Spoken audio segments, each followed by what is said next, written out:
and we need your help. We are right now working on advocacy for combating human trafficking, and here's why. So we'll give you a little bit of background of our story and why we're doing what we're doing. I was adopted as an infant by a couple who sold me throughout my childhood. I have been to Epstein Island and on multiple Lolita Express types of flights as a child. After I went public, Child Protective Services opened a substance-exposed newborn case, even though all tests came back negative, and they told me that if I wouldn't stop posting on social media, I would never see my daughter again. I started to connect how I was adopted as an infant and then sold throughout my childhood, how many other children who have been through the adoption, foster, and CPS pipelines have also been trafficked to Epstein's Elk. And as many of you guys know already, based on the work that we do at the Karis Project, I'm an American Indian born in Canada under the Jay Treaty. My father and I were exposed in the improper contagion mitigation for the COVID pandemic in early 2020. As a result of this, I lost everything: a house, cars, corporate assets, jobs. Bank accounts were shut down in Canada, and I fled to the US as an American Indian, fully documented, and was trafficked by rogue agents in ICE and other agents in the government, and forced to live with single American men. I was even imprisoned for 7 months initially, and then trafficked throughout the states. Put on full surveillance tracking and wasn't allowed to leave the city, house, or state without permission, or work without permission. And that happened for many years, and I was on and off the streets because of that, and in and out of shelters. And that is just a small example of what many go through in this trafficking system, be it the family courts or otherwise. So that's why the Karis Project will be going to DC to speak with representatives and do live reporting. We're also going to be in contact with other families who are dealing with human trafficking, and through the CPS courts or through any other means, lesser versions of trafficking, and doing reporting on them live and otherwise. We will also be working on, we ultimately want to shine light on what's going on with the trafficking here in the US. And we also want to meet with various agencies in DC, and we'll be going back and forth for training sessions and other things so that we can be better equipped to help people deal with resolving some of the issues that we're seeing.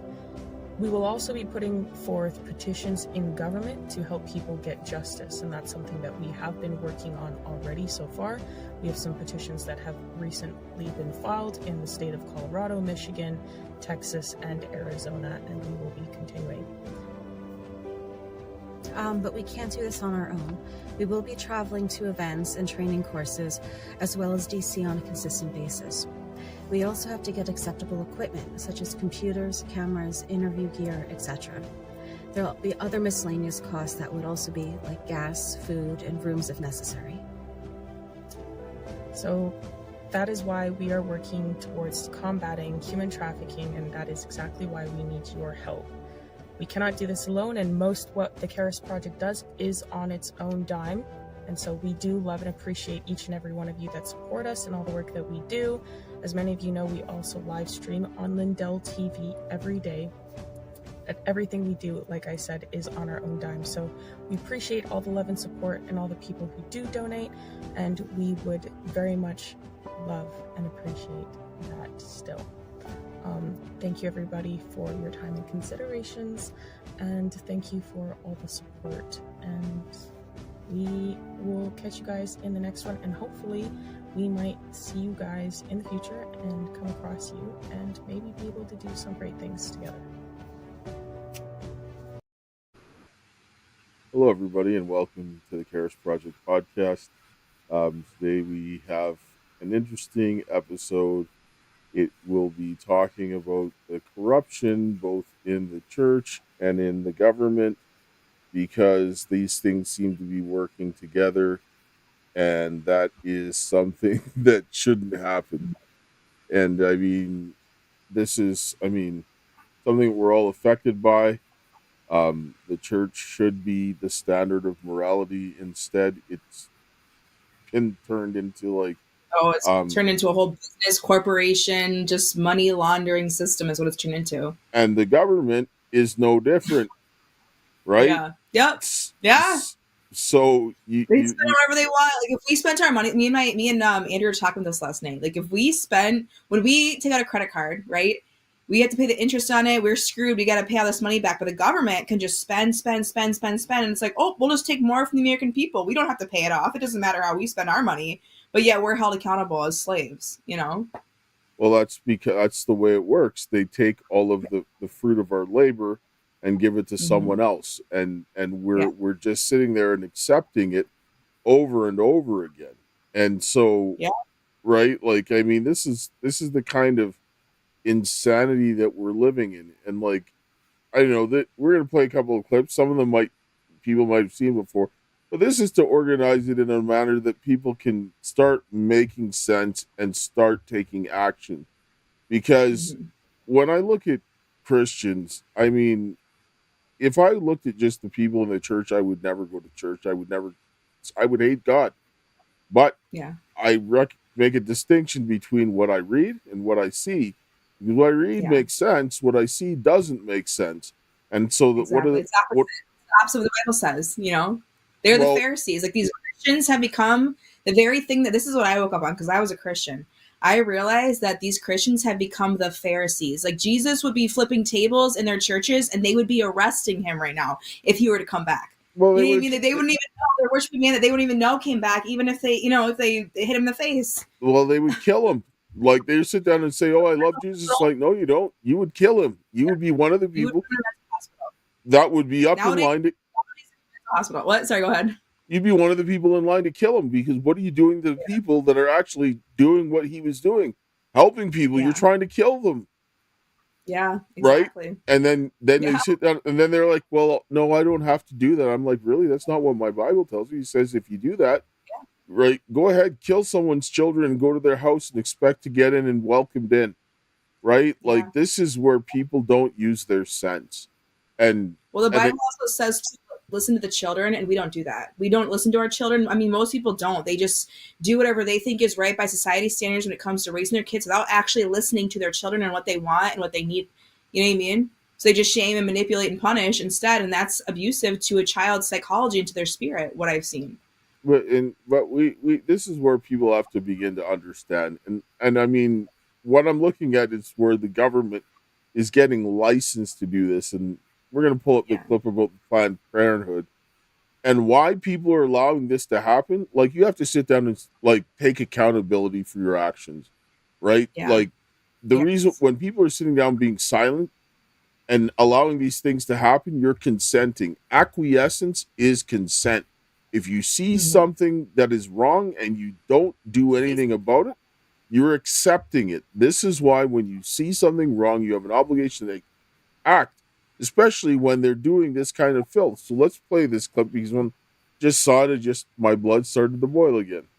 So these two people from Live Action did an undercover investigation of Planned Parenthood. 14 and under? Yeah. Just send them right there if they need an abortion. Okay. And they front as a pimp and prostitute. And they have a meeting with the Planned Parenthood manager. We're involved in sex work. Okay. All right, so they might need to come in here and get tested as well. And the manager sees them as a great long-term customer and wants to help them out. We can either do a full GYN exam, so that would then involve the breast exam, the pelvic exam, password, stuff like that. Now this is already very weird, but the guy fronting as the pimp decides to push it further. Some of them are young, they're kind of like, some like 15, 14, and some of them don't speak any English. Minors are always accepted without parental consent. Okay.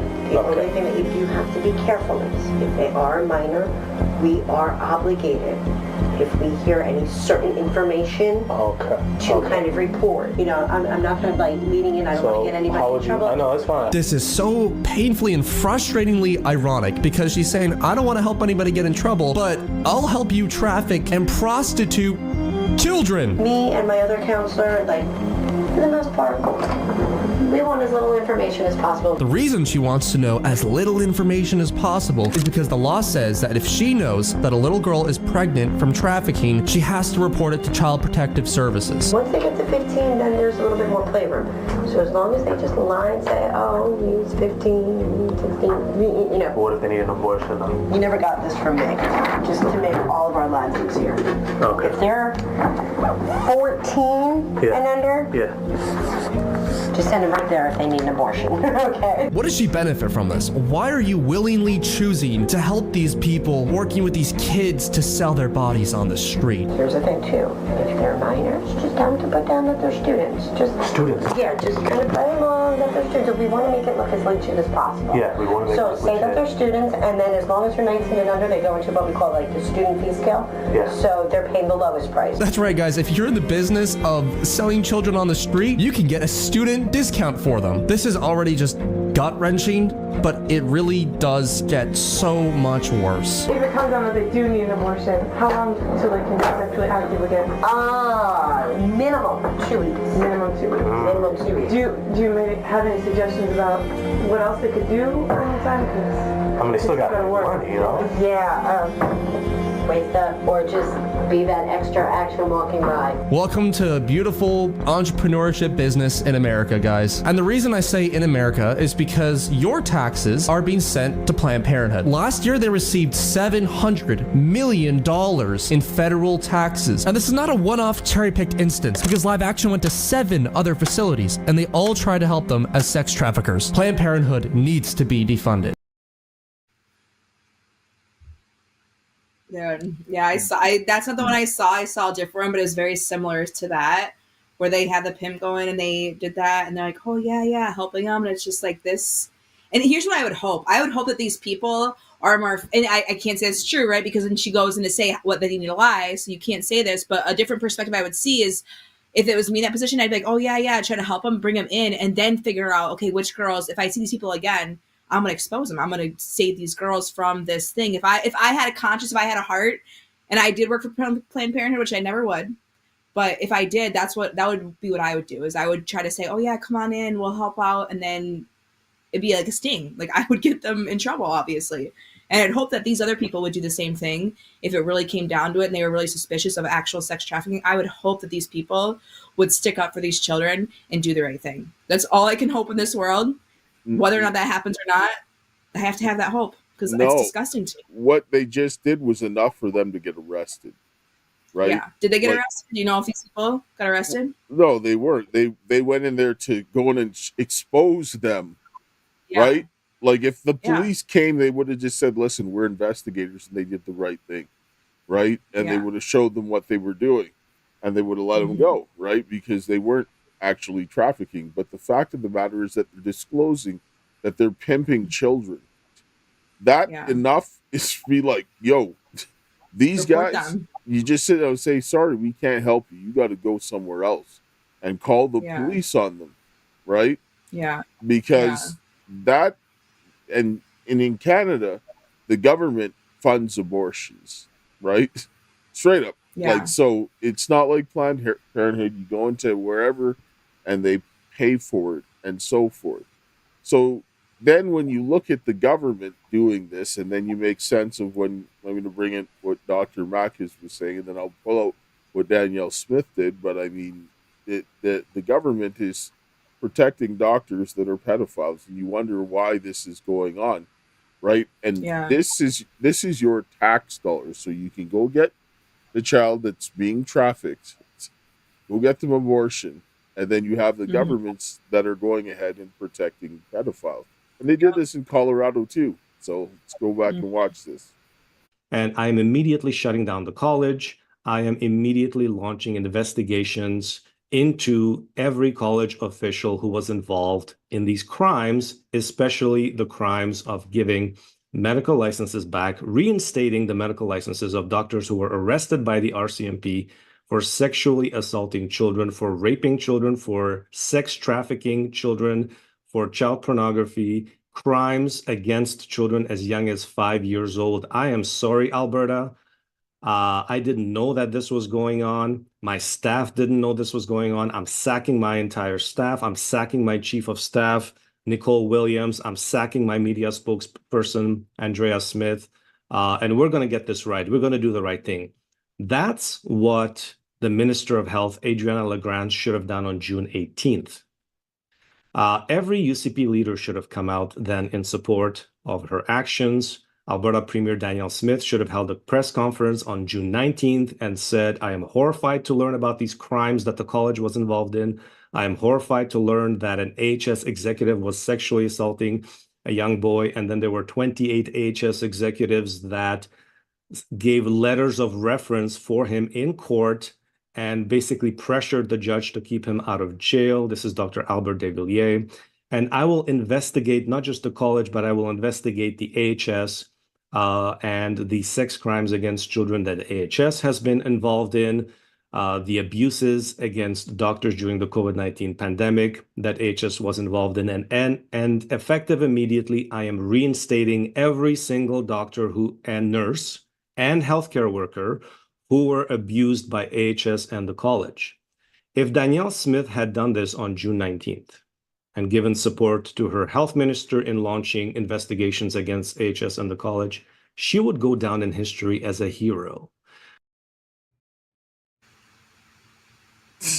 So, yeah, like, but it comes to a point where people can't sit down and say, well, I can't do anything. Well, oh, yes, you can. You're allowing the government to get away with this. And, like, she's a woman, and all these women are saying, oh, no, we just got to give her a chance. She's doing not that bad. I'm like, she's allowing children to get raped.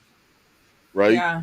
Like, I don't care who you are. I don't care what you've done. You're allowing children to get raped. And you're not doing anything about it. And you're protecting the people. And unfortunately, people do this out of fear of losing their positions, but it's like, you're a position in power. You are supposed to set the standard. You are supposed to set the example and speak up when you see something. And you're seeing this with judges. You see this in local government too. You see people who are afraid to speak up. Even with Andrew's dad, the whole situation with his dad. The Rosemont police are afraid to speak up because he wrote all their letter of recommendations. He's the one who got them their police jobs, Andrew's dad, because of his status in Rosemont, you know? So it's like when you see this, people, and so Andrew's like, why is no one helping me? I'm like, because people are afraid of your dad. I was afraid. I went to Rosemont. I know of his dad. I know the kinds of things that were going to happen. I knew they threatened CPS. And so it's like you see all this corruption and people don't speak up out of fear. And then they help each other out. People are judges. They help each other out. And you have friends who, they believe them. And it's crazy when you see this happen because, again, these leaders in our area are supposed to set the example. And they're setting horrible examples. Well, and fear is not an excuse. I don't care. Right? Like it's not. People use it as a reason. You still have to operate in spite of fear, especially if you're a man. Right? Yeah. Like, I mean, because the natural response of the woman is to hide and to protect herself, but that's not the natural reaction for a man. Your reaction is to protect those who need protection, especially children. So when I sit down and see this and they sit down and tell me a man is afraid, I'm like, so? Right? That's my example. Yeah. You think those guys getting off the boats on D-Day weren't afraid? They still had to go and storm the beach while they were watching people getting gunned down in front of their faces, because if they didn't, all their loved ones at home would be dead. Yeah. Right? So, I mean, I think that you can call me conspiracy theorist, but I think the whole D-Day thing, that was a planned thing. They used our people at their expense. There should have been no reason for any of those wars whatsoever when you really break it down. If you look at what we went to war for with all that stuff, they're in control now of our own country. Well, so I don't know what wars we didn't win any wars. The fact of the matter is if we didn't stop it, regardless of who started it, and they were allowed to advance, we would have been under Nazi Germany like a long time ago. No, but we wouldn't have gotten this far. We wouldn't have been alive because they would have just brought it over here and put us under the jackboots of fascism and totalitarianism a lot sooner, right? I think that the same time they were doing it with Nazi Germany, they were starting to implement that same stuff here, because when you look at what they did and how they took over in Nazi Germany, they're doing the same. I researched this during COVID because I was like, looked around and I was like, my question I always asked when I was younger was, how is it you got a whole nation to go along with this? So I started researching, how is they got a whole nation to go along with this stuff? They use the school system, they use the media, they use the entire system, which is what we have been doing. I mean, this has been a process for a long time since our parents. FDR tried bringing this in. The American people weren't buying it. So they weren't at the point in time as they were as Germany, because they started the school system later. Germany got the indoctrination earlier, so they got to it first. If they won the war, then they would have been able to abolish the Constitution. They didn't. Regardless of who started it, the effect of what would have happened is they would have got to where we are now way sooner, and we would be finished, right? Now we obviously have to doing the same thing, but they had to do it later, which is giving us a chance, because if we didn't, regardless of whether or not they should have been there or not, if we didn't win or we didn't push them back or break their backs, then we would be worse, because of course they always. Who told us we won? What? Who told us we won the? Who told us we won the war? We did physically. I don't think we won. We physically, I don't think. I think we've been made to believe that, but if we did, then we would not be seeing what we're seeing right now in America. I mean, America is really bad right now. I don't think people understand. I mean, it's not livable at all for anybody. Our homes, when you research what concentration camps look like and Andrew was at Michigan State. He read the books on what, like, an aerial view of what the concentration camps look like. We are living in districts. So right now we have school districts. I'm in District 196. And the way these schools work, they're like little prison camps where they ration out your food. You have to ask for basic human rights to use the bathroom, to get a drink of water. I mean, it's the same thing. It's the same thing. When you look at the way that it was set up, they had their own. Some people had their own homes, and then they had the counties, the county lines. Like I said, we have the districts around our school district. They had little prison camps, and then you have people going to their slave jobs every day, where they're forced to work, which the Jews are forced to work. Then you have the medical system that's poisoning people, so they don't need gas chambers anymore because they're already poisoning people in our medical systems, right? So even though it looks a little bit different than what we were taught in school, I don't think we ever won the war. We've been in control this entire time. That's what I'm personally witnessing and seeing in my own country. I'm witnessing it, you know? If we were at the same point as them, we would be, like, finished, but we're not. There's a lot of elements that they brought in of that, but we did physically win the war. They had to now do it by infiltration rather than straight up invasion, right? That's the difference, because if they won the war and they had won the war to the atomic, like the race to an atomic bomb, and they dropped it on the United States, it'd be a different story. They would have gotten pummeled into subjection, but that didn't happen. So they had to take the infiltration route, because they were looking for outcomes on both sides, and they had a contingency plan should the Allies become victorious in the physical war.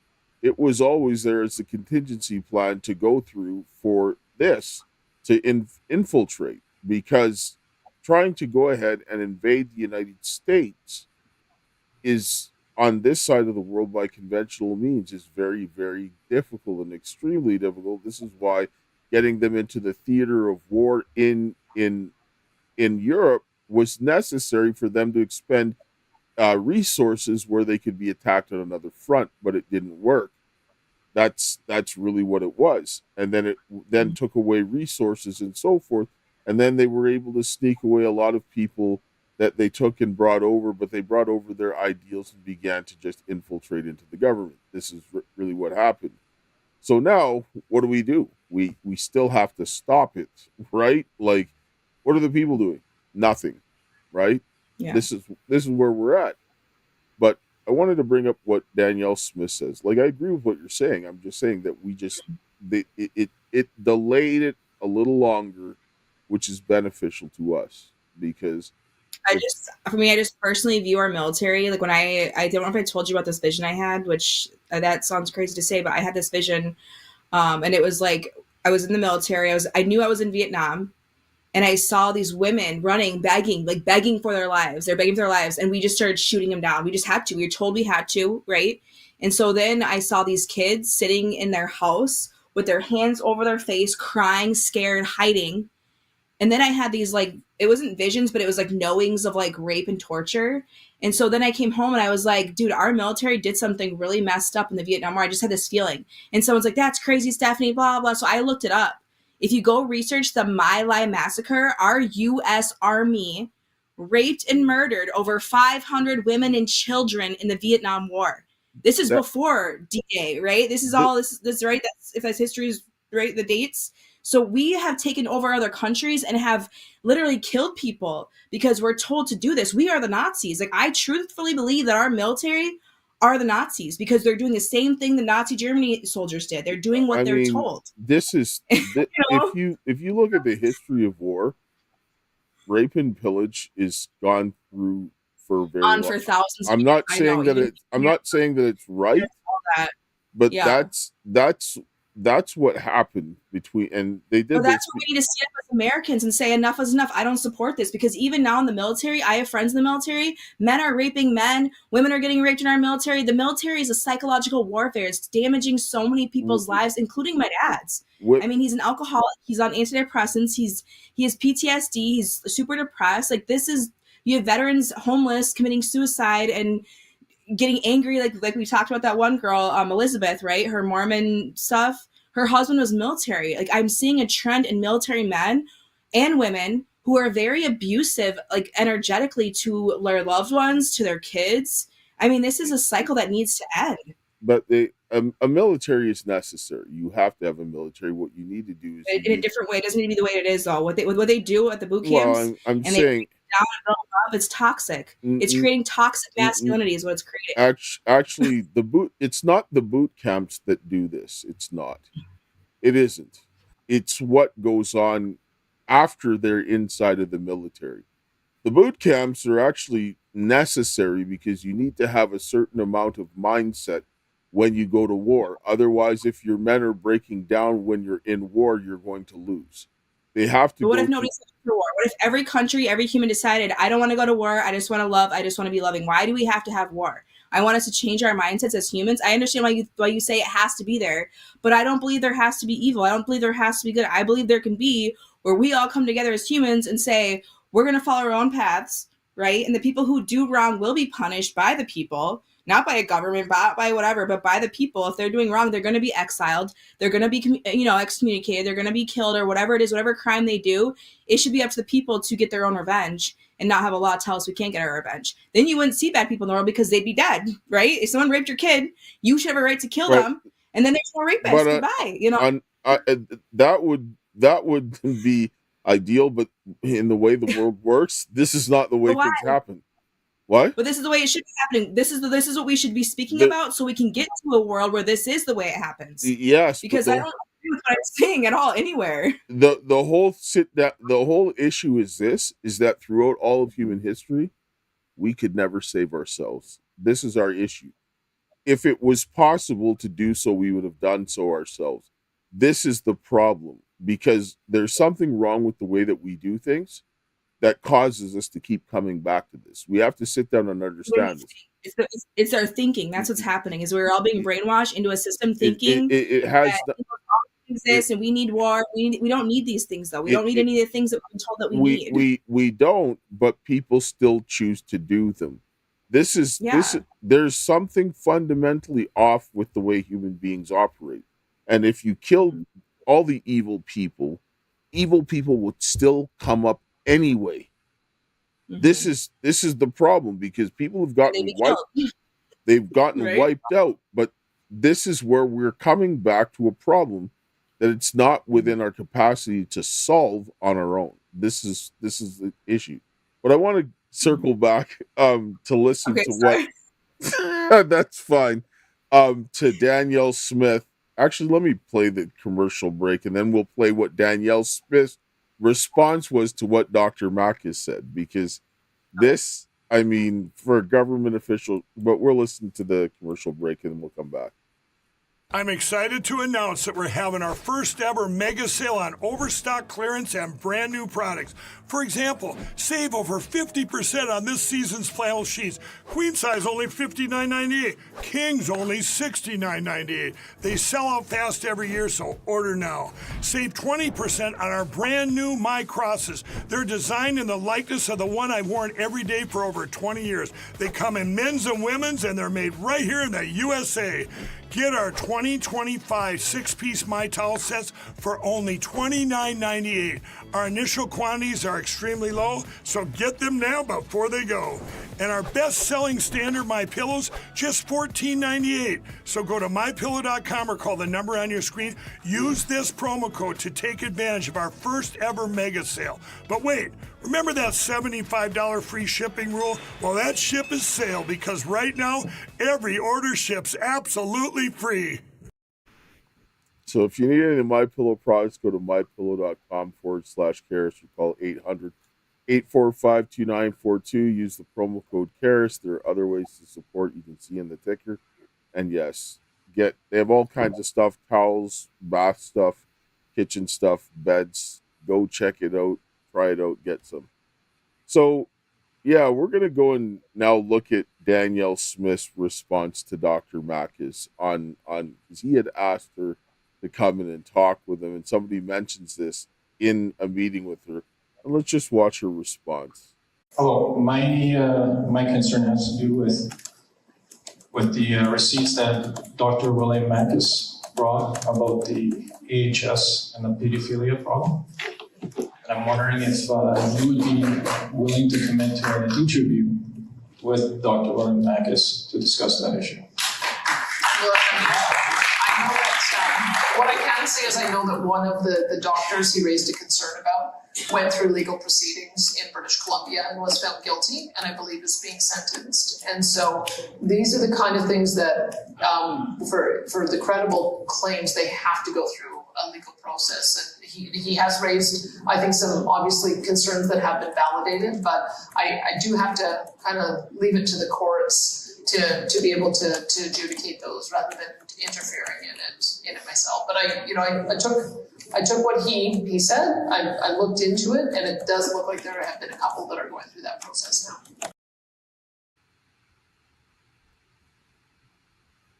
So that was the one that you said, that was the one that you showed or that you had talked about, right? Those yes. should be firing all these people or whatever else. She's the premier of Alberta that Dr. Makis was talking about. And she completely avoided the question, wouldn't meet with him. She said she's not going to interfere. This is just for the courts. No, it's not. Mm-hmm. She's lying through her teeth. The Alberta Health Services is not the jurisdiction of the courts, and to have them fired is well within her ability to do so. And yes, she does have control of the judicial system because our Constitution in Canada states that the provinces have exclusive control over the administration of justice, right? So if they're not towing the line, they have an obligation to do something about it. And people need to sit down and they're going, oh, well, I can't do it. And everybody's shifting blame because they don't want to deal with the problem. And if this is what you're doing, then you don't belong there. Like, I don't care. Right? Yeah. Like, if you can't do something as basic as protect children from pedophiles, what are you in government for? Yeah. Well, I think it goes back to that one thing that we talked about, how sometimes people can lie or make up their own assumptions about things. And I think when you're in that position of power, you're so busy with your work, sometimes you might not know what's happening under your nose. And even though you're being told, you actually have to. Me and my sister talked about this the other day. Like, we are hearing a lot of stories about political stuff, but until we actually see the evidence of something, even Andrew's story, right? When he told me about his story, I was like, that's a wild accusation. But I needed more evidence. I needed to have more information before I actually believed it, or before I actually could go out and speak out about it or do something about it. I had to have more evidence rather than somebody just telling me something or a rumor being spread or whatever else. This was reported by even the mainstream media in Canada. It was all over the news. She knew about this. You can't tell me that your head is under a rock when you're getting bad press like crazy and Yeah. all your advisors that nobody knows about the pedophiles, that's a lie, right? Like that's Yeah. impossible. So because they have people that watch all of this stuff and scour through that so that when something affects them, they tell them. And when the government is the state runs the medical system here in Canada. So if your state run medical Yeah. system is protecting pedophiles, you know about it. Especially when Yeah. they're blazing it And- all over the news. Mhm. And so she had no excuse. And when she came to her attention, she knew that this was the case. She still didn't fire them. Which does look bad on her part. I mean, these politicians need to start standing up for what's right. And I think we're going to start seeing a lot of these politicians being filtered out that are not sticking up for. I hope that's all I can do is hope this at this point, because I can't force anything on anything. All I can do is give my opinion about the stuff. And I would hope that these people who are protecting pedophiles or whatever are removed, and that people do wake up, the citizens, and speak up like what we're doing. We're speaking up about it. There's only one thing that needs to be done, and she needs to be removed from office. She should never be in politics ever again. Because if you cannot fix a situation like that, you have zero business being in politics. I don't care about my political career if there are doctors that are raping children and getting access to children in a government institution. That is something worthwhile throwing your career away for. Right? Yeah. Because if you're thinking about your money and your paycheck over the fact that people are raping kids, then you don't belong there. And that's the bottom line. Well, what I appreciate too here in America is that even my daughter's been, he spoke up about the vaccines. Like the vaccines are harming. The difference between vaccinated versus unvaccinated, and you have doctors here in America who have had their license threatened. They've had their license threatened. They've lost money for speaking up. Or my daughter's pediatrician says his clinic loses $1.7 million a year because they don't push the vaccines, because it's a very vaccine clinic where they're not forcing it down your throat or forcing it on your children. And so I appreciate those doctors who do speak up, because some have lost their jobs, unfortunately. But you just find a clinic that will take you in and work with you. Well, and this is where people need to start changing where they're spending their money, because you need to stop supporting people that are doing these things and stop making excuses for it. Right? Like they go, the one thing I can't stand, and I bring this up because everybody's wanting to go after Andrew Tate. I don't know much about him. I don't have time to go in there, but a lot of people are saying he's this, that, and the other. Okay, fine. He's one man, right? How do you expect to get a trial for somebody who has committed a crime when the government who's controlling the justice system is filled with pedophiles? Yeah. What do you need to get rid of first? That one man or the system of pedophiles in the government? People think their votes matter, but how do you get rid of them? That's the question that we all keep back. Do we get rid of these corrupt people? I mean, how do you do it? That's the question everyone's asking. People who are aware of it, right? But how do we act? We all have to. I feel like as people, Canadians, Mexicans, every single citizen, every single human on this earth needs to rise up. And you're starting to see more of this in other countries where people are rising up. They're rallying in the streets, saying enough is enough. There's people over, I can't remember what country it was in, but I saw TikToks of people actually rallying for us over here, and they're trying to take TikTok away from us. There's other countries that were like, that's not okay. You know what I mean? They're trying to ban our freedom of speech and whatever else through the bills and laws they're trying to pass a TikTok. And you saw other countries protesting for us, which was I'm thankful for. But why didn't we, as Americans, stand up for ourselves? That's what I want to know. And we did. We did on videos, and we did on TikTok, and we did on whatever we cox, and it never went away. We still have it, which I knew it was not going to go away. They can't do that. Again, people need to rally together and stand up and protest this stuff. But in numbers and say we want these people impeached. People have to understand that this is not going to happen in 5 years. People are just like, oh, well, they expect to do A plus B and it's going to automatically equal C as soon as that gets done. This is not the way that that works. People are deceiving themselves and thinking that they just need to do one thing, and then they just do this one thing, and that is going to solve the problem. That is delusional, because we never got to this point by them using one method. They didn't. It's going to take work. And like we were saying earlier, laziness on the part of the people to do the work is the reason why it is. And this is work that is, a lot of it falls on the laps of men, because men are the ones that are responsible for safeguarding and protecting society, and they are not doing it. And they need to do it, and they need to put on their big boy pants. And this is like why some of those things where for women it's going to cause them problems, but having them to get through hard challenges is what prepares men to do the jobs that they need to do. This is why the boot camps of themselves are not a bad thing. It's what they're doing after that where they come in to destroy them, because you have to be able to build yourself up psychologically to go through these difficult challenges where the men are no longer doing these things. And this is what the problem is, because then they push the men and the women through the same type of things. And while that might be acceptable for women, it will never develop men into being men, because we have to be treated differently because of the differences between us. And this is why we're at that situation. This is why men are going to, in order for them to start acting like men, they're going to have to get their testicles squeezed. And that's just the way it is. Because if they don't, they're going to continue to run and hide instead of acting like men. And that's just the way we are.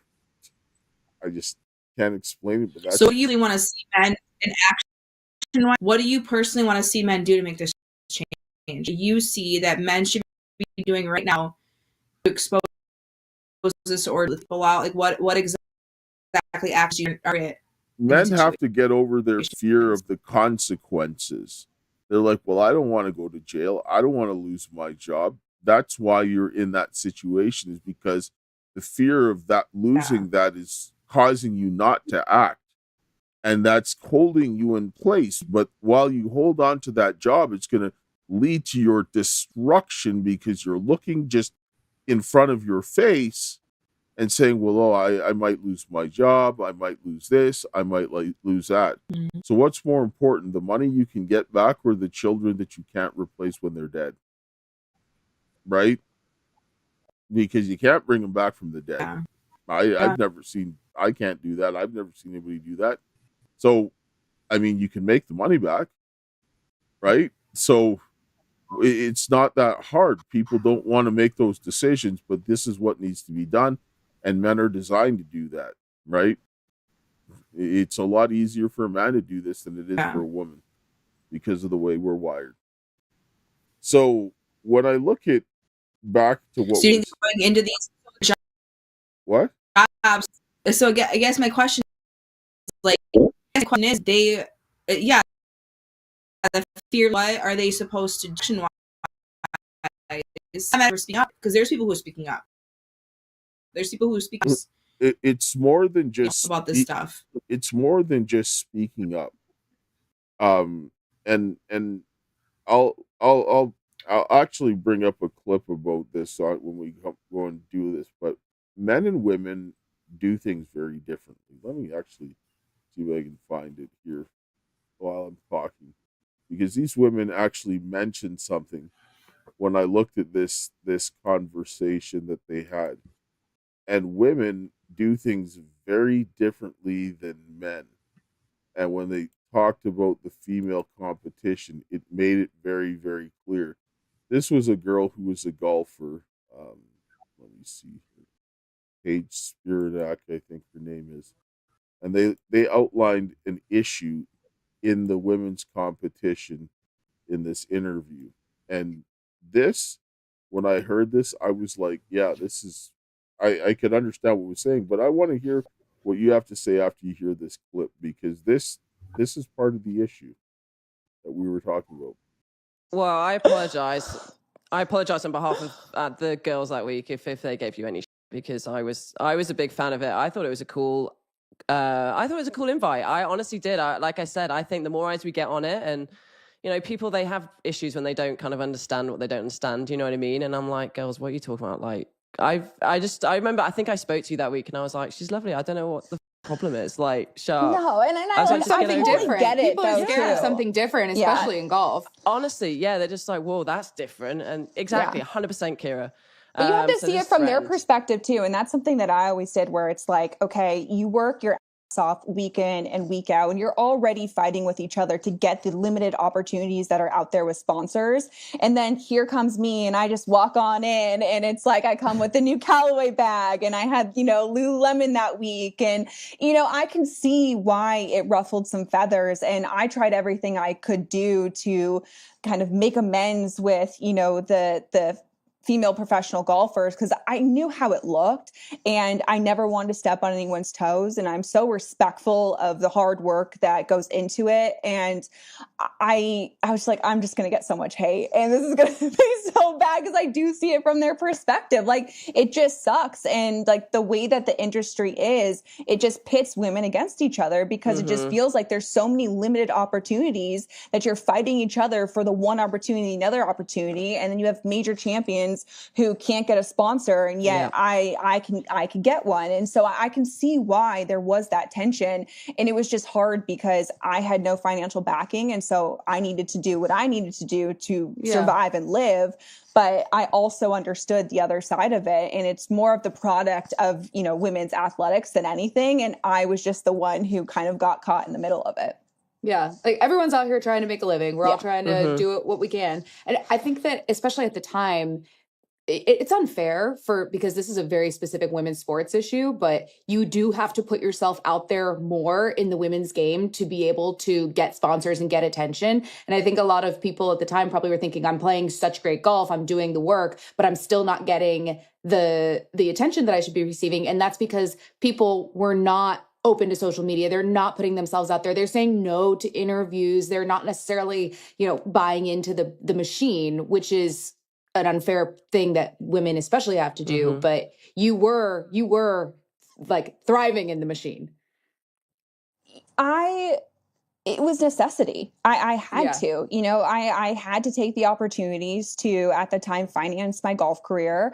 And then once I stopped playing golf and realized that that wasn't the path for me, I still had to make a living for myself. And so the first couple years, it was survival. But I think what you said earlier, where it's like, you don't put yourself out there. I think a lot of women in sports do put themselves out there, and they do try. And I think it's really difficult. Now more so. But now more so than, at the time, not really. And I think the conversation was really interesting, because I was putting myself out there, but I was doing it in a way that people would deem as, over-sexualizing myself. And so the conversation was, okay, so now as a woman, do I have to dress the way that Paige dresses to get the attention? And, it was really interesting to try to navigate that as well. But I always said that, my brand is my brand. It's who I am authentically. It's what I wear, when I'm shooting content, when I'm not shooting content, and it's all about just being yourself. And I think showing more personality and connecting with people on that level is how you build that community. And that's something that I think I did really well was. Okay. Are you there? Okay. Yeah, so that clip there that was being played and so forth, it kind of just outlined the differences between how they were talking about the issues with sports and how women kind of deal with this. And the way that they're dealing with this, men don't think that way when it comes to competition in sports. They don't. They handle it very differently.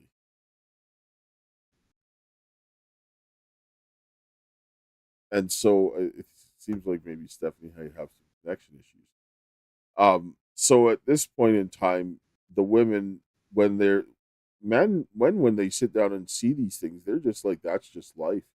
If you step on somebody's toes, so be it. Like, sometimes they get offended. That's just the breaks.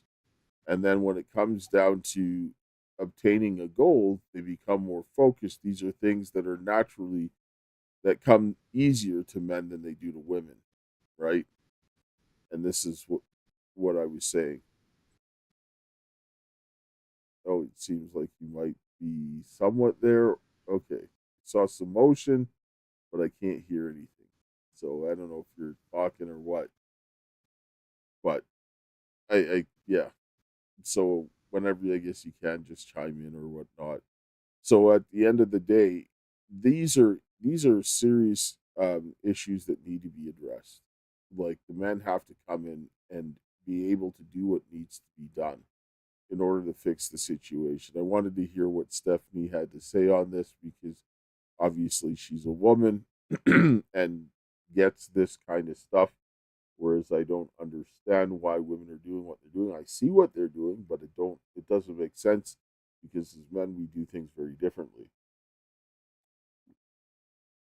But I just wanted to contrast that sort of thing here. But I mean, at the end of the day, we need to have people that are going to come in and do stuff. Yeah, she's having connection problems.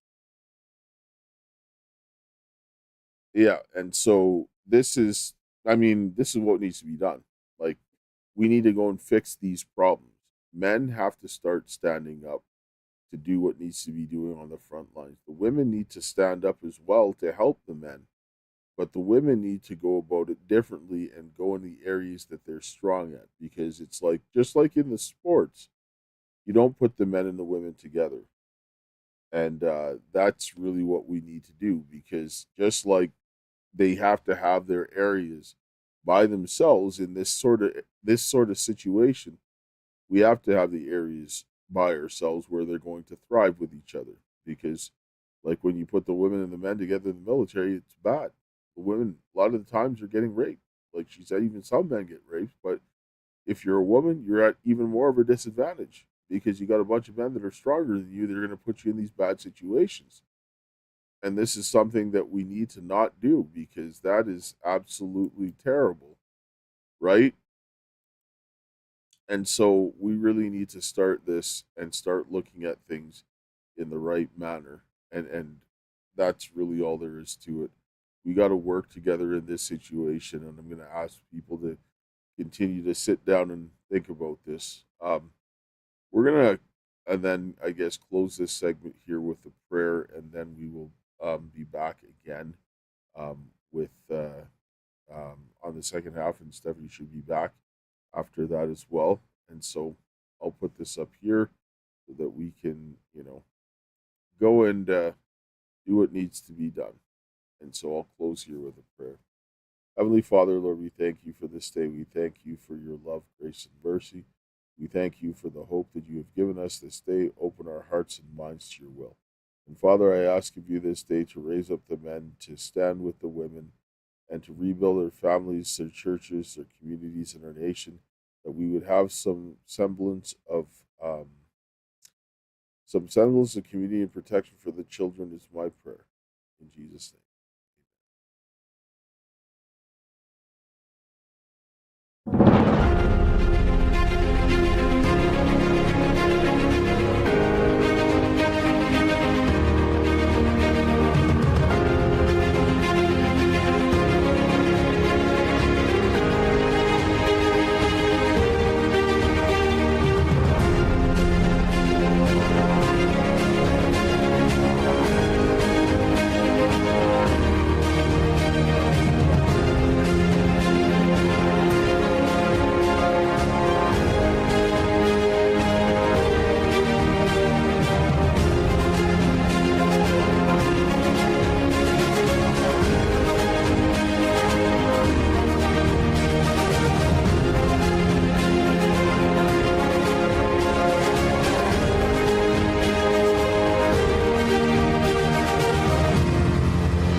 Hey everybody, Kaysha here, and today I am here with my friend Jennifer Guskin, and we need your help. We are right now working on advocacy for combating human trafficking, and here's why. So we'll give you a little bit of background of our story and why we're doing what we're doing. I was adopted as an infant by a couple who sold me throughout my childhood. I have been to Epstein Island and on multiple Lolita Express types of flights as a child. After I went public, Child Protective Services opened a substance-exposed newborn case, even though all tests came back negative, and they told me that if I wouldn't stop posting on social media, I would never see my daughter again. I started to connect how I was adopted as an infant and then sold throughout my childhood, how many other children who have been through the adoption, foster, and CPS pipelines have also been trafficked to Epstein's ilk. And as many of you guys know already, based on the work that we do at the Karis Project, I'm an American Indian born in Canada under the Jay Treaty. My father and I were exposed in the improper contagion mitigation for the COVID pandemic in early 2020. As a result of this, I lost everything: a house, cars, corporate assets, jobs. Bank accounts were shut down in Canada, and I fled to the US as an American Indian, fully documented, and was trafficked by rogue agents in ICE and other agents in the government, and forced to live with single American men. I was even imprisoned for 7 months initially, and then trafficked throughout the states. Put on full surveillance tracking and wasn't allowed to leave the city, house, or state without permission, or work without permission.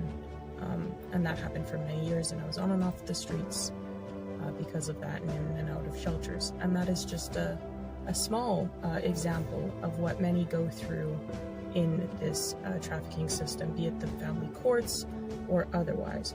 So that's why the Karis Project will be going to DC to speak with representatives and do live reporting. We're also going to be in contact with other families who are dealing with human trafficking, and through the CPS courts or through any other means, lesser versions of trafficking, and doing reporting on them live and otherwise. We will also be working on, we ultimately want to shine light on what's going on with the trafficking here in the US. And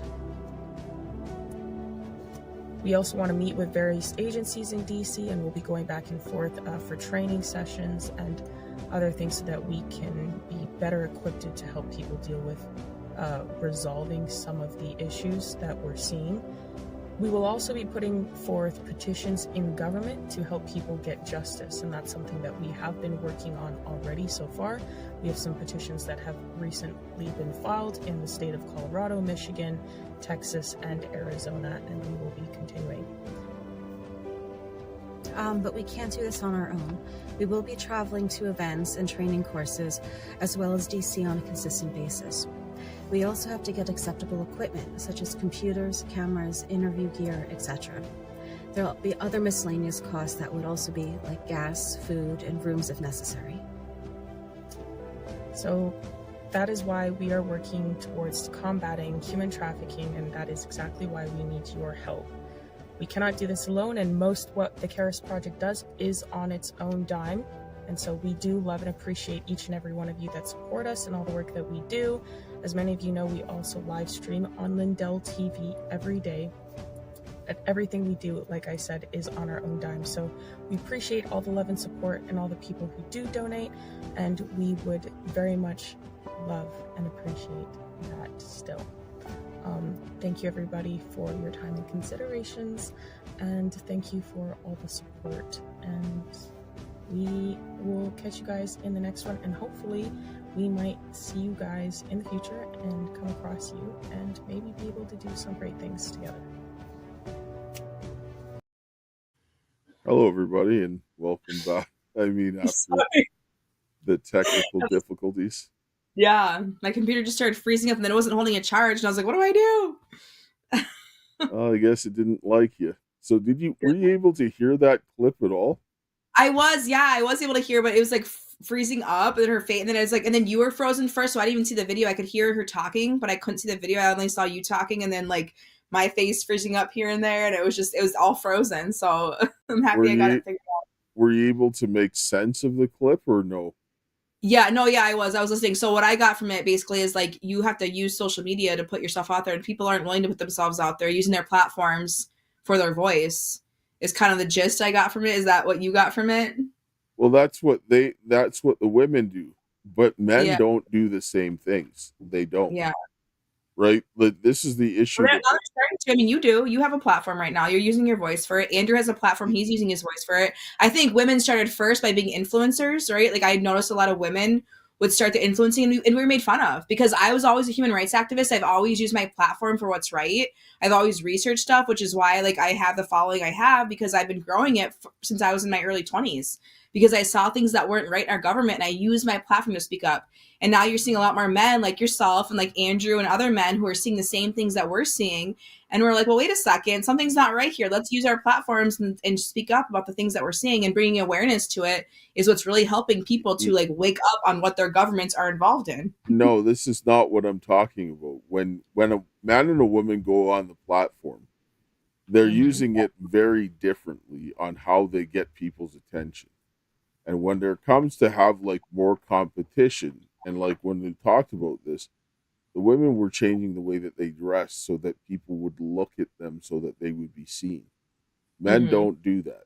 We don't. Some we do. I mean, some men, here's as a female, and maybe not in your algorithms, but in my algorithms, I have seen men taking off their shirts, showing their abs. I mean, they do things. Well, yes, but that's for something very different. We're talking about to get ahead. A man doesn't start taking his clothes off and wear skimpy clothing in order to get attention from people to get ahead in his life. Men don't do that. Like, this is not what they're going to do to other men. Men would be like, what's wrong with you? Right? Because a lot of the people that they're having to get the attention of in these situations are men. So women aren't good. Men can't do that. Men can't do that even if they wanted to, but that's not the way that Can I ask you a question? What? So if there was a woman who came on, right, speaking up about things that you were, but she had like messed up teeth, like almost like she was on meth, but she had very intellectual things to say, and her hair was just like a ratty nest. Would you take her as a credible, or would you like look at her and be like, oh, take care of yourself? You know what I mean? Like people, unfortunately, people do go off looks these days. And I'm not saying to dress skimpy or things like that, but I know for me as a woman, like if I wear like a tight fitting shirt and like jeans, like I feel confident and sexy in that, and I feel good in that. It's not that I'm doing it to get the attention of other people. I'm doing it because it makes myself feel good. Just like men will wear things that make them feel good. You know what I mean? So it goes back and forth between men and women. And I'm not, again, I understand that there are women out there who do use their body to get ahead. And there are also men who use their bodies to get ahead. It's going on both. I've just seen it on both sides being a female. It's not the same. It's not even the same. Because what men do, men don't necessarily need to be seen in order to get people's attention. They don't. They not in the same way that women need to be seen and how they fight for them to be seen. Men create opportunities, they create the circumstances to get themselves in that position to get what they need. Women do not. And when they were discussed, no, they don't. Not like men. Not even close. Because they're different. Men were designed to do something because what men bring to the table is as important of what women do to bring to the table, but it's different. Right? And one of this is creating the circumstances for their families to thrive. Women can't do this in the way that men do. They can't. But women are, though. Women have stepped it up. I know women who are more successful than their husbands, and they've brought their husbands home from work because of the businesses they're getting themselves involved in. They're bringing their husbands home and bringing financial freedom into their, and I don't think there's anything wrong with it. I think it's empowering as a woman. They're helping their families get ahead. Finances have nothing to do with this. Nothing to do with what I'm saying. What aspect exactly are you talking about, like by getting ahead or by providing for the family? Or, I mean, I feel like every when women get success is because men are there to help in some way. Whether no, she sees I don't agree with that. I don't agree with that all the way. That's just crediting what they've done. No, it's because the way that men and women think and what men and women are there to do. They're very different. And women are under the impression that they can learn to do what men do, and they can't unless they have the biology. Some of the things that we do are definitely tied to our biology. There are some things that women do, and this comes down to even the way that we think, because even the way that we think is tied to our biological roles. There are some areas where we have overlap, but men excel in certain situations mentally just as women excel in certain situations mentally. And they may be able to assist one or the other, but they will never overtake the other in the areas that they excel at. That's just the biology just is what dictates that. I don't make the rules, right? Like It's that's just what you're talking about. You know what I mean? You have to give me an example of like what you mean by that, because I feel like there's so many avenues of living and, you know, things that we can do in life that it's like, yeah, I do believe that women can do maybe not the same way or in the same capacity that men can do. Just like there's things, like you said, that there's things that men can't do that women can do in a certain capacity. We all come here with our own purpose. And like, you know what I mean? That's just the way I see it. We all come with our own purpose. So women are very powerful just as much as men are. And we don't need men to become successful or to get ahead or whatever. We can do it ourselves as well. And then we do need each other. I do believe that we need each other, right? In certain aspects of life, there are certain circumstances where we should use each other because we are all the body of Christ, right? We're all the body working together. Yes. And we balance each other out. So I do agree with you in that we can balance each other out, but I don't think a woman necessarily needs a man, and I don't think a man necessarily needs a woman. It's nice to have that balance because that's when you're going to get the ultimate power. But if some people don't want that, some people just want to be by themselves and live their own lives and do their own thing, you know. Men and women need each other. If they didn't, like, I mean, how does the human race survive without men and women needing each other? Well, that's what I'm saying. It goes back to individual person, because yes, you need a man and a woman to procreate. I do agree with that. You need a man and a woman to procreate and to create more human life. But not everybody wants to be a parent. Not everybody wants to do that. Some people just want to live selfishly in their lives, and that's okay. I don't judge them for that. At least they know, because I would rather somebody know they don't want a kid than bring a kid in here because they're told they have to, and that kid be traumatized because that person wasn't meant to be a parent. First of all, people have to begin to understand the effect of education and understanding the thinking from cause to effect. Just because I can do something doesn't mean that I should. And this is the thing that people have to understand. And it seems to me that, and from my experience, that women seem to see this a little differently. And this goes down to the way that they think. Men are always thinking more so, and if a man isn't thinking about this, there's something very, very wrong with him, because we're wired the way to do this, on thinking of consequences and the way that men deal with each other with other men. This is why when women say things to each other, that men would, you'll see the look on their face being stunned, because if another man walked up to another man and said that, one of them would be on the floor. And that's just the way that we are. So we deal with things differently. And so when it comes down to creating societies and the infrastructure for them to keep going, this is men. There's no contest. Not saying that women can't help to do these things, but women are not the ones to drive that aspect. They never have, and and it's not because men suppress them. This is not really it. Like, people don't understand and look at why some of the things, the societal norms, were the way that they were. Because men, we understand what should happen or what would be ideal, but we also understand all the times that these are not the ideal conditions. So if I need to keep my family safe, I'm not going to put my family in those situations, even though they should be able to do those situations, because the world that I live in dictates that that's not the case. Women are like, well, it shouldn't happen, so I'm going to do it. Well, I think as women, we do protect our families more than men do at this point, because I know a lot of women who are at these anti-vax rallies who notice because they are the ones with their kids the most. They notice their kids' health, they notice their kids' emotions, they notice all their kids, they know when there's something wrong with their kid. Women do. So I feel like women are actually the ones who are more protecting their families at this point than men are, because even for my partner, he didn't agree. Like, his ex is an anti-vaxxer, right? So his kids are not vaccinated, which thankfully I'm the same boat as his ex, right? And so his mom is from the medical institutions, and they fought about that, where it's like these men are not educating themselves on certain topics, and it is harming children. And so that's where you need to see men, like you said, men are smarter, or whatever you said about men and their minds, the way they work. they need to educate themselves on certain topics rather than just coming at a woman saying, oh no, you're wrong, this is the truth. Because I have felt as a woman, just being honest, men try to mansplain things to me. And these are things that feminists say, where before I hated I call them feminazis, because I do think that there's a toxic feminism, but there also is, right, where I feel like as a woman, I have been shut down. I have been told you don't know what you're talking about. I have been degraded because of the pictures I post on Facebook. Like when I worked hard to lose the weight I lost, I had a lot of pastors coming at me telling me I shouldn't be posting pictures of my bikini. I felt confident and good about the body that I earned, that I worked for. This is my artwork. This is my brand, like she's talking about. And if I want to inspire people to lose weight and to look good, like that should be my choice. You know what I mean? So to say that I need a man to do that is, or for a man to tell me I shouldn't post those pictures is wrong. It's demeaning. But you know what women call mansplaining? You know what women, because mansplaining is an extremely offensive term. Women don't sit down and think about it, but it is extremely offensive. And the reason why? Because men lay out circumstances, and this is the differences between the way men lay out circumstances, and women call that mansplaining, but that's the way men communicate. And when women but here's our opinions, and we're told like, oh no, that's not right. This is the way it has to be.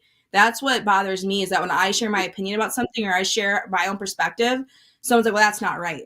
And I get a lot of men telling me that. They're trying to explain over me why I'm not right. And it's like, let us have our own perspectives on things and we can agree to disagree. Because men generally men don't consider emotion as much as women do when they're making decisions. They don't. And women, when I can observe, because I can't sit down and get in the head of a woman, and I've had women tell me this, that women will do things based on how they feel, and how they're feeling at that moment dictates what they're doing and how they're perceiving things. Men are not that way. We do not do that. We do things more on logic and reason, and we have to see. That's what men know that not. But here's the, you might do that, Dale. But as the men I have dated, I have seen them act on emotion. And it's been very terrifying the way they act on emotion. That's because they were conditioned to do so. This is why I said that men have to have self-control and regulate their emotions, because if they don't, they become dangerous. And they were designed and they were bred to be that way, again, to break down their natural male tendencies to not be that way. This is why the education and this indoctrination is a huge issue, because we can't have things two ways, and we want to have our cake and eat it too. And a lot of women want men to be like them in a lot of ways, but when they come across too far and become emotional, you get an unstable man that is going to do things that are very bad to you. And so you have to accept the fact that men are going to be a little different and harder, because we understand that women are very different to us, but we like women, but they're different, and so forth. And this whole idea of being taught that way, because we have to have those differences, and being able to rationally look at things without emotion is what's necessary in order to make these life or death decisions, especially in these situations, because they're not as emotionally charged. They want to be able to have the emotion and be able to like have it set aside and look at something objectively on what do I need to do, rather than being clouded by emotion. Because if being clouded by emotion, well, I should punch you in your face, well, that's not the thing to do. They're like, okay, well, I shouldn't do this now, and be able to sit down and systematically think about this. Because if you have because you look at the one relationship that has the most amount of domestic violence, lesbian relationships. Why do you think that is? I've never heard that statistic, but maybe that's true. It is, because they're both emotional. The man should be the one that should be able to be the rational one, to know when to step back rather than to continue to escalate. And when the men are not doing their job, and they should be able to recognize that the woman is becoming emotional, they should be able to step back and say, okay, I need to take exit stage left, and when this calms down, we'll come back to this. But if they're both doing this, I've had to do that with men. Like I've had to basically have that control, that emotional control with myself, and be like, okay, this person is getting very emotional right now, and these are men that are getting like this, right? Very emotional, where I have to be the one to be quiet, and I have to remove myself, because some men do act based off emotion just like women do. That's because they're taught to. Yeah, That's because I do agree with that. They What? are conditioned that way. I do agree with that, but I also think it's part of it is because when we were kids, we were told not to have emotions, and now as adults, you start seeing these emotions come out where it's like, whoa, you know, they didn't learn the proper way to regulate their emotions because they were locked in a school all day long. And that's why for me, when I homeschool, I'm teaching my child emotional regulation where she's more mature than most adults. Like she won't lash out. Like I've seen adults throw temper tantrums, and my child is 7 years old and does not throw temper tantrums. She might say, I hate you to me, but other than that, like that's the worst that gets said. She's not punching me. She's not hitting me. She'll use her words. And you don't see a lot of 7-year-olds being able to do that. You see them throwing temper tantrums, throwing things. I know when I was in high school, as a woman, my emotional state, I would throw shoes at my wall. My mom made me mad. I was like throwing things and destroying my room, you know? And like that's because I didn't have a proper way to regulate my emotions. And so it's not just men or females, it's both genders that are being locked in these schools, and they're not learning how to contain their emotions. They're not learning how to be emotionally intelligent because they don't have time to. Their minds are preoccupied sitting at a desk all day long, and they're not dealing with hard situations in their life at a younger age. Avalani is. She's dealing with things that like she might not want to deal with being at home. I tell her no about things, or she can't go do certain things, and then she has to overcome that emotional intelligence by living through it. Emotional intelligence between a man and a woman, they look very differently in how it plays out. It is. Women constantly say they want emotionally intelligent men. And a lot of them, when they see the emotionally intelligent man, they don't understand because how it manifests itself on the surface is different based on masculine and female. Because men, when they're emotionally intelligent, if a woman is dysregulated, they'll get up and leave. Not all men. I'm saying an emotionally intelligent man he will get up and leave, and he won't come back because he understands that if she's not going to be regulated herself, she will drive him to a point where he's at a point of weakness and what the consequence will be. And so he will say, I cannot do this. I'm not going to place myself in that situation. I'm not going to place that woman in that situation. So I'm going to extricate myself from that situation because he understands that he can't make someone change something they don't want to change. And so he'll get up and leave.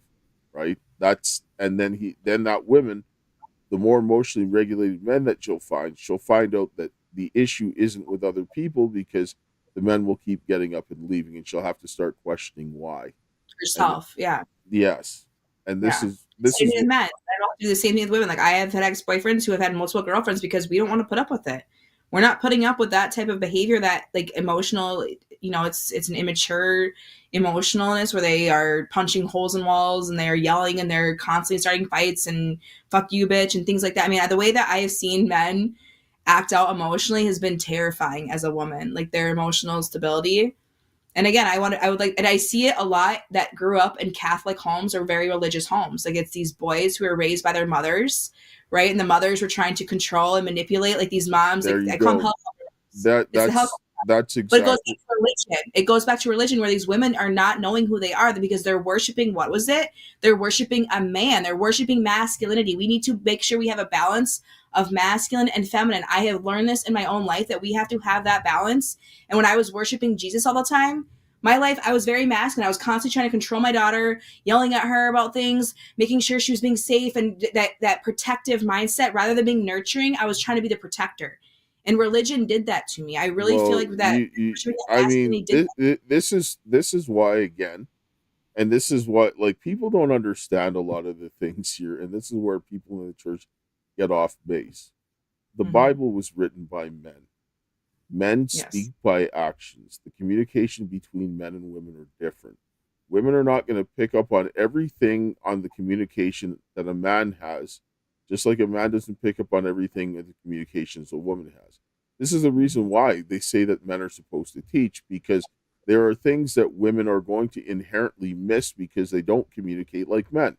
It's common sense. So the men are also not being taught to read and articulate and pick up on things as men. They're being indoctrinated to drop that area because men have to speak by actions. This is one reason why men are better actors, because if you cannot hide certain things, it will cause you to get killed by another man. And men are their greatest strength is their visual spatial abilities, as opposed to the woman, which is her linguistic abilities. They're not even remotely close to the same between the two sexes. And the reason being is the man has to be the one to protect. He's got to be able to see where the danger is, how to perceive the danger, look at his family and understand what needs to be done, while the woman needs the one to communicate what needs to be done to the children to properly lay down the foundation of their character. This is, again, common sense. So this is why we have to start beginning to look at why things were done, not just the fact that they're done. Because when I begin to start examining these things, I'm like, okay, that makes sense. Because women were designed to do this, men were designed to do this.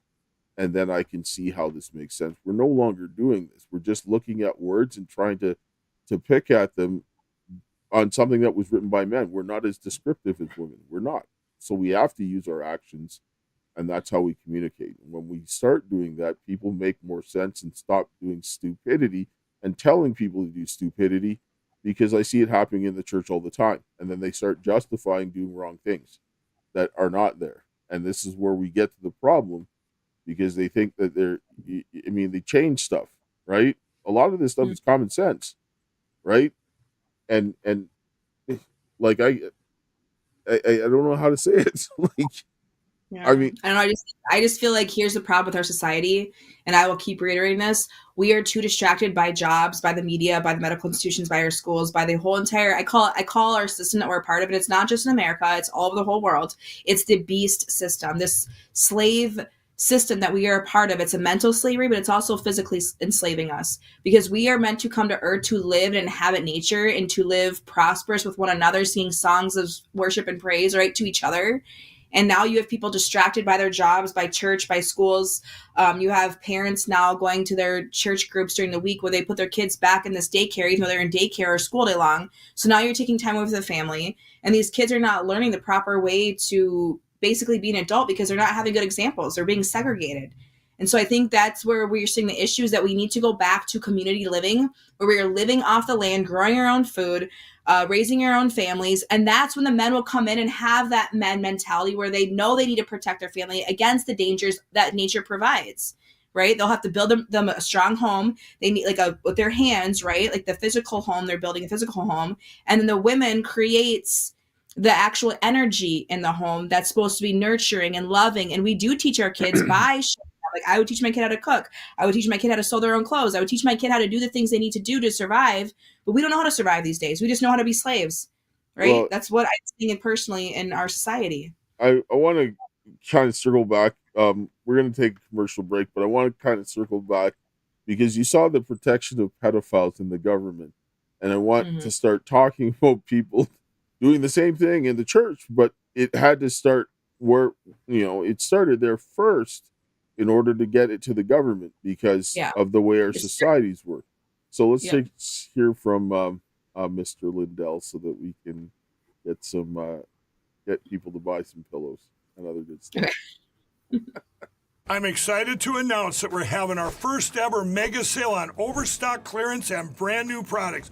For example, save over 50% on this season's flannel sheets. Queen size only $59.98. Kings only $69.98. They sell out fast every year, so order now. Save 20% on our brand new My Crosses. They're designed in the likeness of the one I've worn every day for over 20 years. They come in men's and women's, and they're made right here in the USA.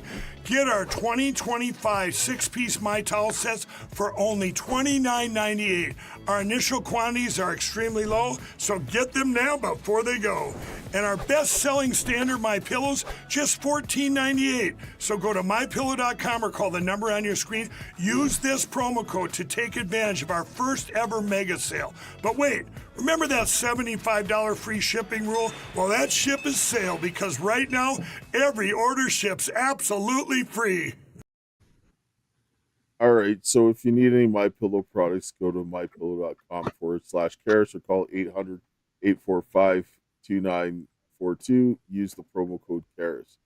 So I'm going to bring up a clip here. These guys talk about some of the, I guess, abuse that was going on in the churches, which, I mean, this is something that people should not be, this shouldn't occur anywhere. But when you're seeing it happening there and you're seeing it happening in the judicial system, you got to sit down and wonder or in the government everywhere, you got to sit down and start asking questions. Bad things have been happening at Morningstar. He was having an extramarital affair, like, with this student, right?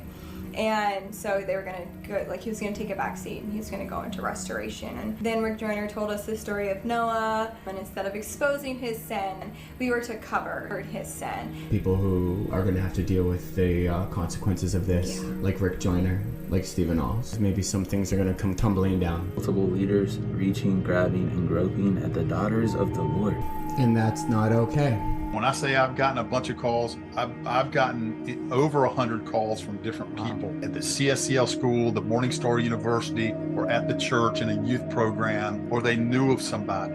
And there were just calls, not just in the United States, but international. When a leader in ministry has dozens of young ladies that were under his leadership come forward because of sexual advances he made against them, grooming and predatory behavior, you don't get to just quietly repent before God and go on with business as usual.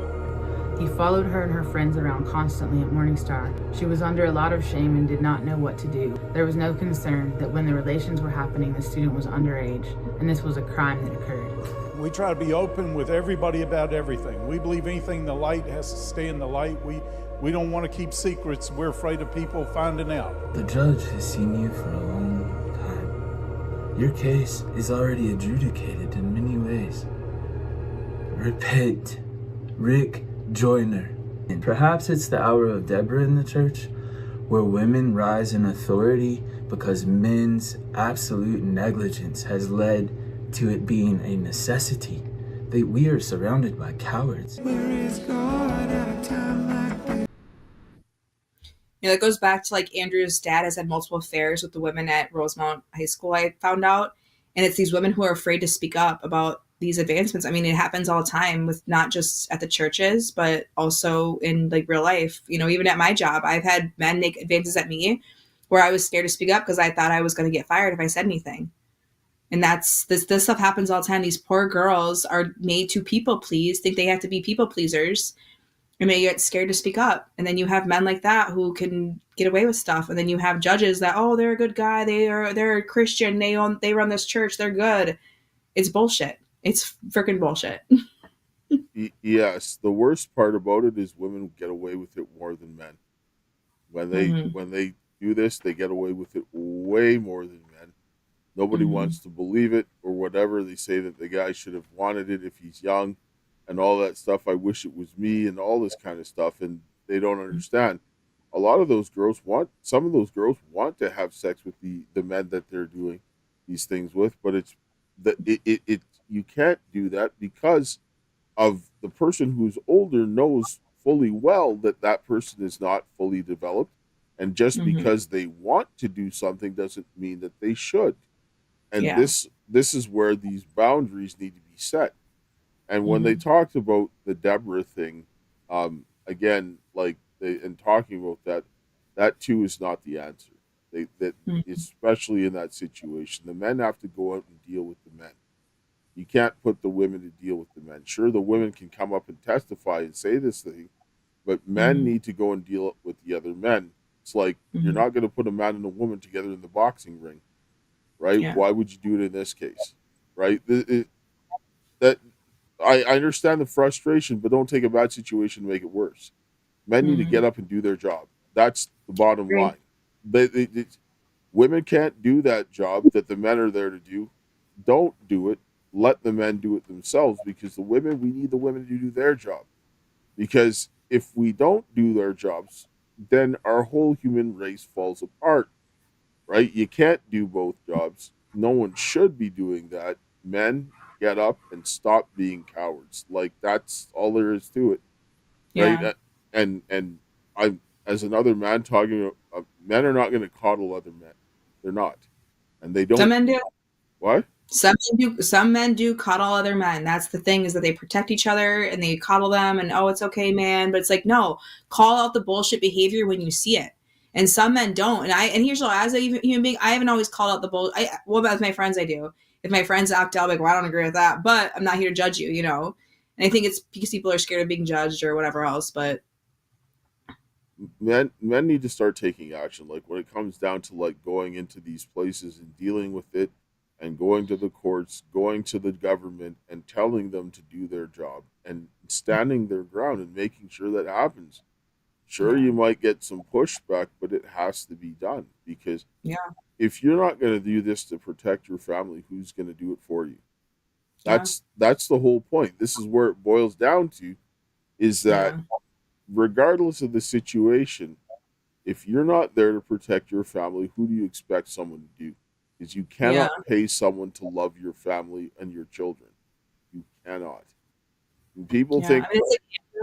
What? Like his situation, that's like Andrew, his situation, he stood up for his mom and for his daughters, right? Because they were molested by his father. One of them was, and Andrew was as a child molested by his father. And so when he spoke up, they put him in a mental hospital. They put him in jail. I mean, they've completely destroyed his life, all for telling the truth. And then they try to come after me for telling the truth, right? I was only sharing on my social media what they were doing, like the actual actions of what they were doing. And they threatened CPS on me. They threatened to throw me in jail or Facebook posts. And it's like, I because I am someone who I'm fearless, I will speak up for the truth always. And so you do see this happen where men and women they're coming after you now at the court instead of, you know, whatever, they're using the courts to come after you, and they're weaponizing courts. People of power are doing this, but you see people below like you and I speaking up, and like you've said, you've been arrested for speaking up, right? But you took that because you're fearless. Well, what else am I going to do? Stop and let them continue to do this nonsense? That's what I'm saying. Like, as a man, you did the right thing by sticking up for yourself and by sticking up for other people. And look what happened to you. That's why people are too scared. But not everybody is going to be fearless like us. But it takes us being fearless and inspiring others to be fearless by speaking up about these topics and actually bringing awareness to the things that happened to us, so people can know, hey, I did the right thing here, and here how I was treated. We need to stop paying our taxes. We need to stop giving these people money. And it goes back to the church. It goes back to the paying taxes. Everybody should be quitting their jobs and letting the whole system crash and saying enough is enough. I don't support what my tax dollars are paying for, because you have politicians, right, hiding things for pedophiles. You have churches hiding things, pedophilia, using your money for bad things. We keep giving back. It's the people who decide to keep going to their jobs to pay their taxes, and the people who keep tithing their money. It's like a double tax on the people. They're getting taxed through their paychecks, and now they're tithing their 10%. So you're getting double taxed, and your money's not being used appropriately. Well, this is where people have to hold them accountable. And this is what men are there for. They're there to hold people accountable. That is because we're not emotional creatures. We have emotions, but we don't consider them when we're going to deal with situations, because we have to look at it on a very rational basis. Men that are emotional do this is because they've been indoctrinated in a wrong manner, and this is why it's done, so that men don't do what men need to be doing, because most people don't see what men are supposed to be doing. And this is really it. Men should be there and getting up and relentlessly dealing with the enemy until it is dealt with. And then when it is finished, then everybody gets to come home. Men don't have the mentality of, like, when it comes down to protecting their communities, I'm going to get mine. That's a destructive mentality. Men aren't supposed to be that way. There are, based on the choices, but men have to understand how to deal with threats, and they come together with other men to make sure that their communities are safe. But you're seeing the predatory men getting together to pick off the men that would be defending their communities and making sure that they get destroyed, and putting the predatory men in front of the women to prey on them so that they get to push their agenda ahead. And this is where what? They crucify the men who are speaking up. It's the story, like I said, it goes back to the story of Christ, where the men who speak up, the men who do the right thing, are crucified, and they're stoned energetically, and they're made to be the mentally unstable or whatever they try to claim about the people who are actually speaking the truth. You know, that's how it's always been. That's what the Bible talks about when it comes to the story of Jesus. It's the person who spoke up is crucified. but even where are the women to help them? Because the women came to help Jesus. They came to get his body. They came there and so forth. But the women aren't helping those men because that. I'm here. I'm someone who's here. Like the women are here. It's again, it's like people like you and I, Dale, where you have this male energy and this female energy, and our two different perspectives coming together. And by people watching these podcasts and seeing this stuff, they're getting a different perspective. Because you and I don't always agree on stuff, right? So they're able to get both perspectives, and then they can go ahead and gather their own thoughts. And okay, wait a second, they're making good points with what they're saying, And that's, I feel like, how we come together is that women are supporting men in certain ways. Of course, there are unsupportive men and there are unsupportive women, but you do have people like you and I and others who are speaking up and who are saying things, which I appreciate. Yes, but there needs to be. There needs to be we need to keep making more steps because the urgency of what's going on is that we're getting to a dire point. And when I sit down and I look at this, because when I look at the sports, I see the elements of trafficking, especially with the women, right? Because men are setting these things up. Because in that interview earlier, she was put in a situation where she was ambushed, and I could sit there and watch along what she was delineating and what people were doing, men were doing to her to put her in the situation that ultimately they understand that women under certain situation will start taking their clothes off to get attention when they are desperate. This is what a woman's go-to will be. A man will think of other things because he can't take his clothes off and get the attention that women do. It's just not an option. It's not the way that works, right? And a lot of men will be able to get further ahead, not by their looks, but what they can do. Because when you're a man with other men, good looks don't do anything. Productivity does. Yeah. And so when they're doing these things, the men have to stand up and start dealing with those situations. Because by the time the women get there, going into a network controlled by men, they've lost, right? You can't expect that, and doing the same thing over and over again, expecting a different result, is insanity. And men need to buck up. This is where I get angry, and I mean, there are men that want to do things, but then those criminal men are blocking the door from getting those, especially the young guys that don't want a dumpster fire. They're blocking the door and giving these other men that have no business having a platform so that they can lead those men in the wrong direction, right? Yeah. This is why we have to get rid of the pedophiles in government. That's get rid of them in the government, get rid of them in the churches. I don't have any business for them. And once we start cleaning those pedophiles out, we'll have a lot easier of a way of dealing with things, because it doesn't matter how many people you bring to get arrested if the government and the judges are all filled with pedophiles. They're going to protect themselves. Yeah, that's true. They do protect each other. And sometimes it's because they don't believe that the people here. So some people are silver tongues, right? Like Andrew's dad is a silver tongue, and I've known, and my ex-boyfriend's dad is a silver tongue. They know the right way, right, to play this facade where they are not who they say they are, but to the public they do. So you would never even think that, this person could ever do this. That's the problem that we're having, is that people aren't believing the victims because they're assuming that this person is a stand-up citizen and that they would never do that. But really, they have demons in their closets. Everyone has demons.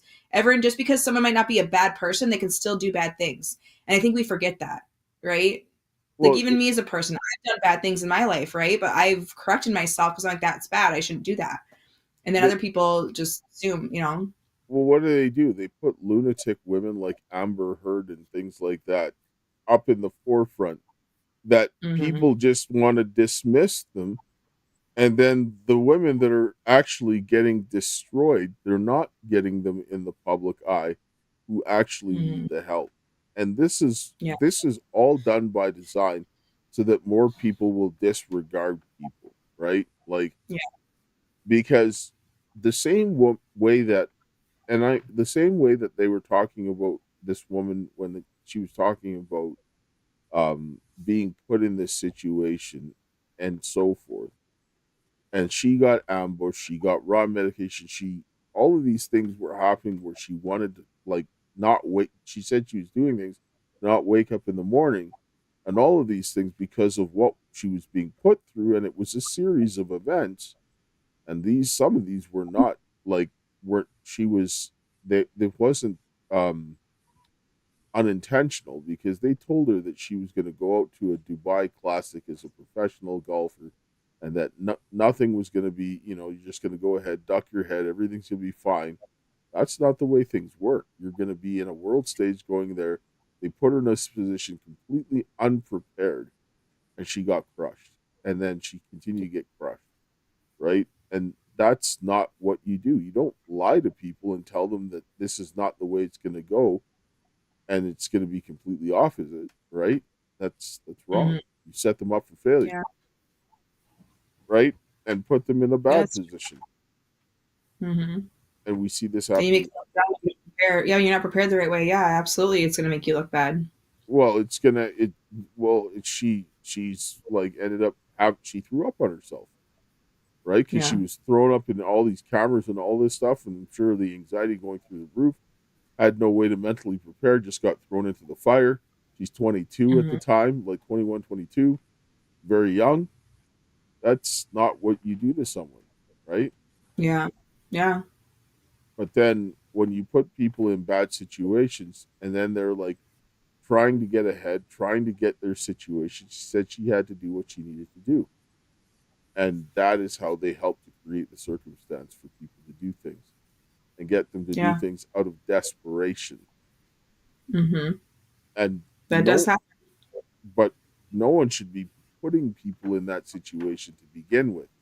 That is where we have the problem. And we're seeing this happen, and it's being orchestrated on a local level and a national level. And this is done by design. This isn't random happenstance. This isn't, I didn't know. No, this is a well-oiled machine that works on the local level, and it goes all the way up to the top. This is where we need to stop it and get off the crazy train. Like, I mean, it's not that hard. Get rid of the pedophiles. Yeah. Like, and people need to come together and pressure the government. Like, this is where, if people got together and worked as a team to pressure the government the same way that they're pressuring us, what do you think is going to happen?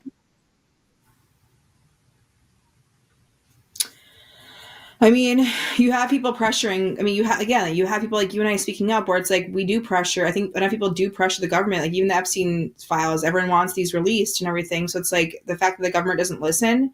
What are we doing? Why are we still paying them? If they're doing things to harm us and we know they are, which now we know they are, why are we still going to our jobs and paying our taxes? Because that's the only reason why we really go to our, I mean, you know what I mean? We're all just a slave to the system is what we are.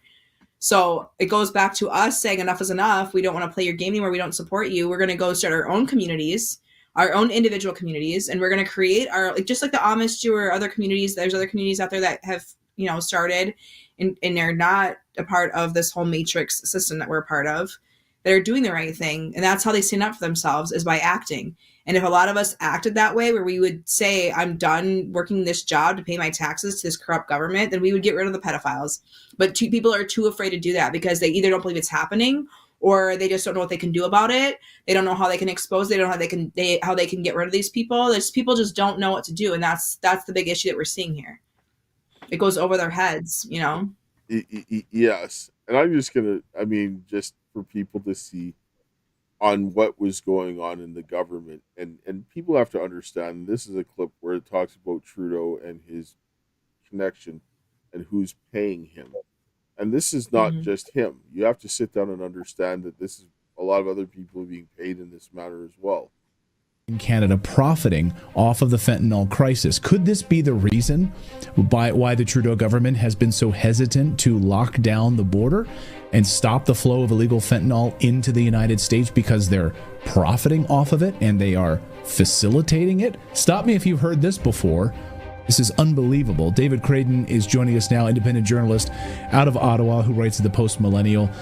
David, this is an unbelievable story. Can you help us unpack what this means? Phenomenal. Clayton, and as I described it, mind-boggling. I don't know what else to say, because here we have evidence that Sam Cooper has unearthed, and Sam has done some marvelous investigative work on Chinese interference in Canadian elections and politics. And he's come out and said that the Liberal Party is a prime recipient of donations from the drug kingpins, the fentanyl kingpins, who are making this noxious, toxic drug in Canada at super meth labs, super fentanyl labs, and exporting it, yes, south of the border and elsewhere. It's phenomenal because this implicates the RCMP, the much vaunted, some people think the greatest police force in the world, as implicitly involved in this. With CSIS turning a blind eye to this, with government agencies refusing to acknowledge that Canada is integral to the fentanyl problem, because it's not just that we have these labs set up in the mountains of the Rocky Mountains of British Columbia. We have been importing fentanyl, the precursors to fentanyl. For those listeners and viewers who aren't aware of that, these are the chemicals that are needed to essentially be refined or distilled into the final fentanyl product that makes it onto the street. There you go. Yeah, you are. That's crazy that, the fentanyl is a crisis. Even here in America, it's a crisis. So you have your government involved in drug trafficking and sex trafficking. Mm-hmm. Yeah. Right? Yeah. And this, this is ridiculous. I get to the point where I'm just like, okay, this has got to stop, because there's no way that you could sit down and say that this is okay. This is drug trafficking and sex trafficking, and you wonder why nothing is getting done. People have to start thinking about doing something different. And it doesn't mean that you have to go out and get violent, but it means that you have to go out and stand your ground and don't stop until the work is done, right? Yes, you can rise up and protest, but what are you going to do? Just when they sit down and say, well, we're going to do this, you're going to just run back with your tail between your legs so they can continue to sell drugs and prostitute children, right? Yeah. That's really where it is. I've really got nothing more to say other than that. It's it. I think the problem is people don't know what to do. I mean, even like I said, for me, the way I see it is quit your jobs. And I know people get scared to do that. If we all did it at once, they can't foreclose on all of us. They can't take away all of our homes. It'd crash. The system would crash if everyone just stopped going to their jobs. And that's the only way I see this stopping, is by everybody realizing their purpose on this earth is not to go to their corporate job and to make money for somebody else. It's to bring their own success, that they are their own brand, that they should be here to stand up and have a voice and speak up about the things that they're seeing, the injustices that are happening, because there's a lot of injustices happening, even in your local areas, like me right now, what I'm witnessing.